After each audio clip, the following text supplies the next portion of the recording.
أهلا بيكم معايا في قناتي كلمتين مش وبس. وأنا بعتذر المرة دي طولت الغياب. آم، كان عندي ضرس العقل تعبني.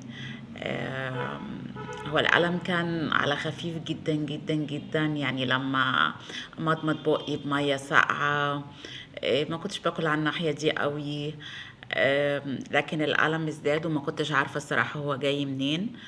آم، ف يعني تاني يوم كان جمعة، صباح جمعة، فكمان ما كانش ينفع اروح للدكتور. في يوم السبت حجزت، يعني قلت لهم يا جماعة انا الألم بيموتني وباخد مسكن، فمن فضلكم شوفوا لي اي ميعاد. وانا عادة بحجز مع دكتور معين بقالي معاه 15 سنة، هو قريب مني تقريبا بثلاث اربع عمارات، بس هو كمان دكتور شاطر جدا ومتعود عليا. المهم رحت، فاحنا مش عارفين الألم في انهي حتة بالظبط. فهو عمل أشعة واتضح ان هو ضرس العقل. فانا فرحت الصراحه ان هو ضرس العقل، معنى كده ان انا بقى مش هقعد اعمل يعني علاج عصب وطربوش وقصص كبيره كده، هو مرهقه جسديا، بتحتاج كذا مره تروح للدكتور، ده غير التكلفه عاليه. هو اوريدي تكلفة برضو خلع الضرس كانت غالية جدا الصراحة. الحاجات فعلا بقت غالية، بس الحمد لله على كل شيء. المهم أنا من الناس اللي هي عندها حساسية شديدة للألم الجسدي. آم، وانا كنت فاكره ان انا زمان بقى خايفه من دكتور السنان. انا كده كده جبانه يعني صراحه. وكنت اقعد اقول ما انتي بتدلعي. بس عرفت من دكتور ان حساسيه الانسان للالم بتختلف من شخص لشخص. ففي ناس حساسيه الالم بالنسبه لهم عاليه. ف... فده بيتطلب ان انت تاخد بنج جرعة اعلى. فهو مهم جه حط بنج 2 3. فهيا مع ايه الاخبار؟ قلت له طب يلا نجرب نشوف. اي طب اوريدي، طب نحط بنج زيادة، ماشي يا دكتور نستنى شوية، ها نشتغل. اي. فالمهم حد تالت مرة وجي يشتغل. انا الصراحة ما حسيتش بحاجة، بس كمان ما كانش سهل زي كل مرة يعني، او يمكن انا ناسية المرات اللي فاتت بتاع الضرس العقلي اللي حصل فيها. بس هو قعد نص ساعة. هو طبعا عارف ان انا جبانة ومش عايز يعني يتك عليا، فقعد نص ساعة بيخلخل في الضرس. المهم طلع الضرس. اكيد الجدر بتاعه قوي. فبقول له هو ليه اخد وقت كده؟ هو كان الجدر بتاعه يعني في اي انحرافات او في اي حاجة مش مظبوطة؟ قال لي لا بالعكس يا ما، ده مثالي، جدر مثالي، الاتنين جنب بعضيهم، الكيرفز بتاعتهم كويسة جدا. طب انت ليه خدت؟ قال لي بقى متغلغل بقى في قلب اللحم وكده وانت بتطلعيه وحاجة ثابتة. والصوص ما كانش باين في السطح، كان في الجنب، يعني هو باين بالأشعة. طبعا انا مش هقعد احكي لكم الحلقه كلها عن القصه بتاعت ضرس العقل، بس ضرس العقل فكرني بحاجه، وهي ازاي الافكار اللي جوانا اللي احنا تربينا عليها، وازاي التشفيرات اللي المجتمع ربانا عليها، ازاي هي كمان متغلغله جوانا بشكل غير عادي. آه، لما بيحصل للإنسان أي نوع من أنواع التنوير، إن هو ياه، كل ده أنا كنت معتقد في الحاجة دي والحاجة دي طلعت غلط. ياه، هو المفروض الإنسان يعمل كذا كذا كذا بدل اللي الواحد اتربى عليه كذا كذا كذا كذا. طبعا عادة التنوير ده بيجي بألم، يعني عادة بيبقى فيه مواقف، ممكن أكتر من موقف فيهم ألم شديد، زي خلخلة الضرس بتاع العقل، علشان تقدر ان انت تشيل المعتقد او تشيل الفكرة اللي انت تربيت عليها، واللي ممكن ما تكونش غلط بقدر ما هي ما تنفعش تشتغل تاني في العصر بتاعنا. يعني بلاش نقول ان كل حاجة غلط، بس هنقول ان هي ما عادتش تنفع العصر بتاعنا. آم، الناس اللي بيحصل لها تنوير ما، آم، عادة هي بتوصل للتشفيرة او ايه الفكرة اللي هي كانت معتقداها، وطلعت غلط.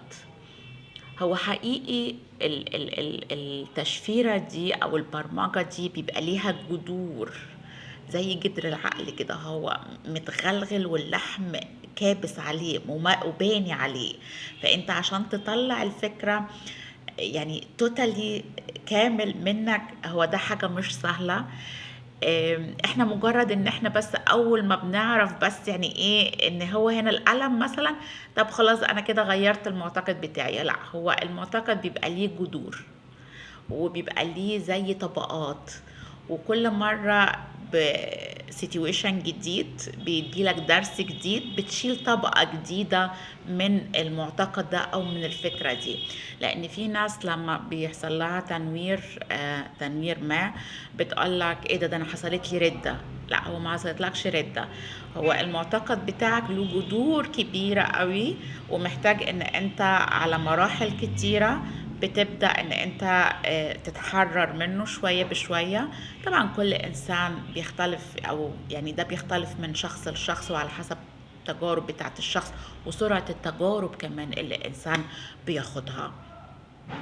في ناس لما بتبدأ ان هي تبقى لسه في بداية الطريق بتاع التنوير،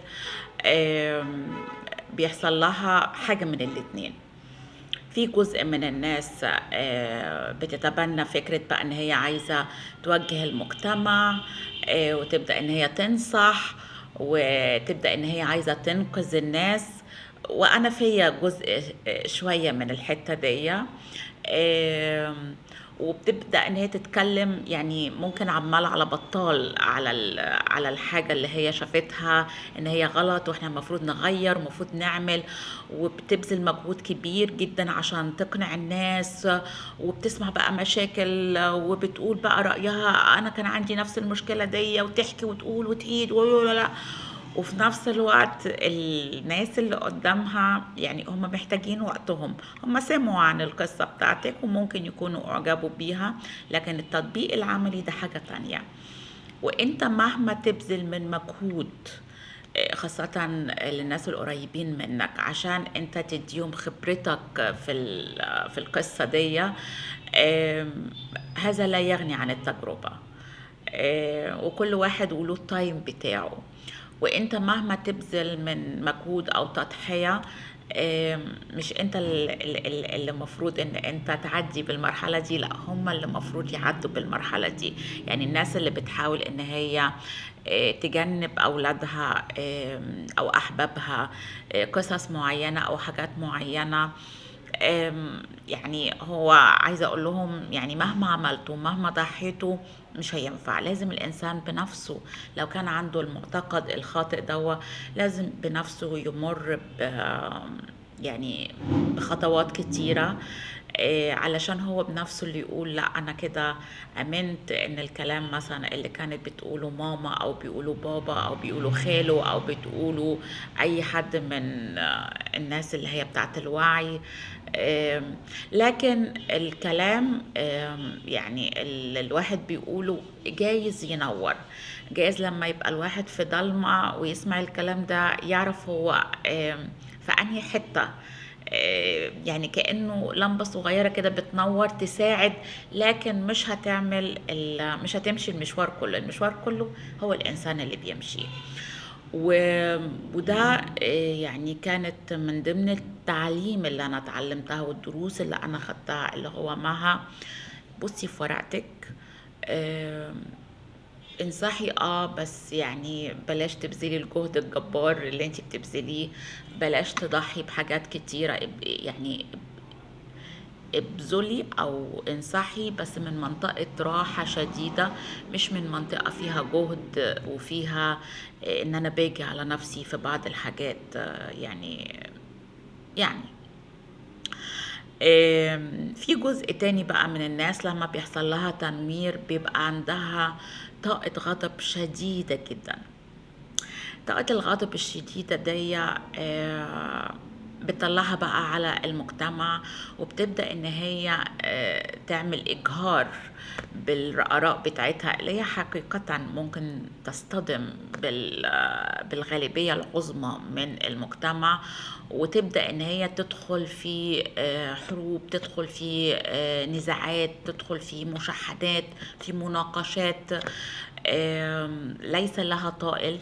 انا بحس ان هم طاقتهم بتستنفذ من خلال القصص اللي هي بتاعت المناقشات دي البيزنطية اللي هي لن تنتهي الى شيء، وبيبقى فيها طاقة اجريشن عالية اللي هو يعني انتوا يا ولاد الذين ازاي انا عشت العمر ده كله متبرمج على دوا، المجتمع ده لازم يتغير، ويبقى عنده غضب شديد على المجتمع. انا عايزة اقول للناس اللي هي عندها الغضب الشديد ده، هو ده كان وعيك، ونحمد ربنا ان انت عرفت الصح فين.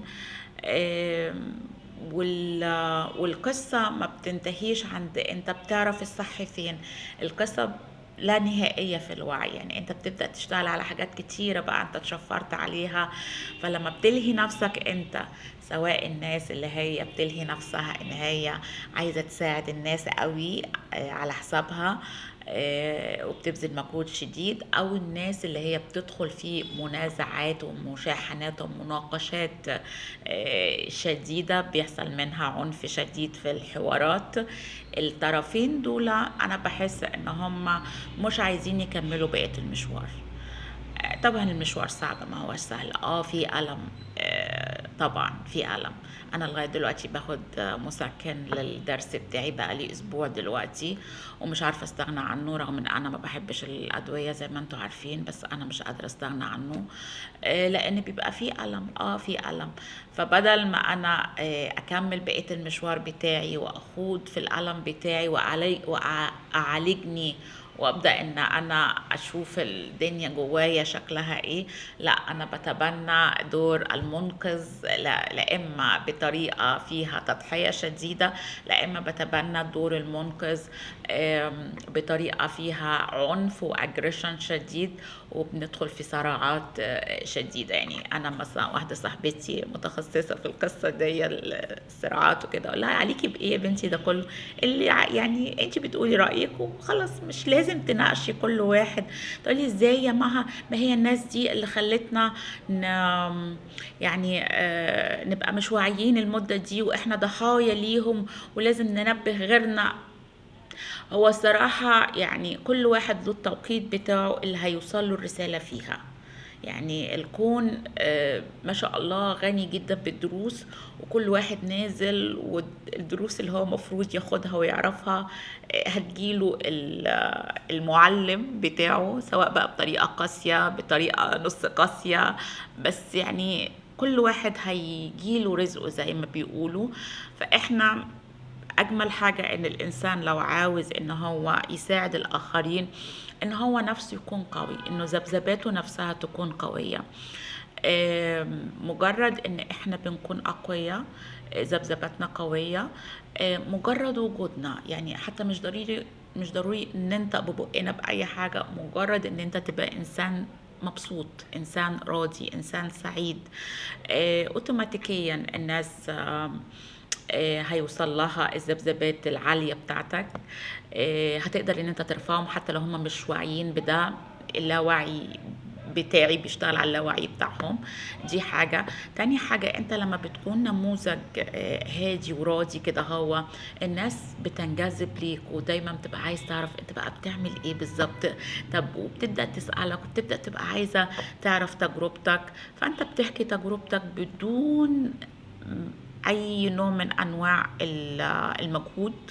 لا انت بتروح لناس مش مؤهلة فبتبذل مجهود على الفاضي، ولا انت بتعمل خناقات مع حد، لا هي الناس بتجيلك لغاية عندك وتقول لك مها انا كنت حابة مثلا ان انا عندي مشكلة كذا كذا كذا، هل ممكن تساعديني فيها؟ لو انا عندي وقت، لو انا عندي مجهود، وصحة بشوف لو لقيت ان الانسان اللي قدامي مستجيب بياخد جرعة اعلى، لقيت ان هو اساسا مش مستجيب او كده، هو خلاص هو ده يعني المرحلة بتاعته. وزي ما قلت لكم الكون مش هيسيب حد، كلنا هناخد الدروس بتاعتنا. وده كان الكلمتين مش وبس بتوع النهاردة. بقالي 10 أيام السبسكرايب مش بيزيد، احنا واقفين عند 189 يا جماعة، اتصرفوا واعملوا أي حاجة. انا بدعوكم ان انتوا تشتركوا في القناة لو اول مرة تسمعوني. اصحابي على الفيسبوك اللي بيسمعوني يا ريت تشتركوا في القناة. واتمنى ان القناة فعلا تكبر، عشان انا احس بمردود، لان انا من الناس اللي هم السريعة. اللي يعني المثابرة بتاعتها مش كبيرة قوي، فببقى لازم اشوف مردود علشان اكمل. بس انا عموما مستمتعة، واعذري حالتي النهاردة ان هي نص نص، لان المسكنات اللي باخدها في لدرسي مش يعني عاملة لي شوية يعني مش مظبطاني قوي. واتمنى لكم يوم جميل، واشوفكم في فيديو تاني ان شاء الله. باي باي.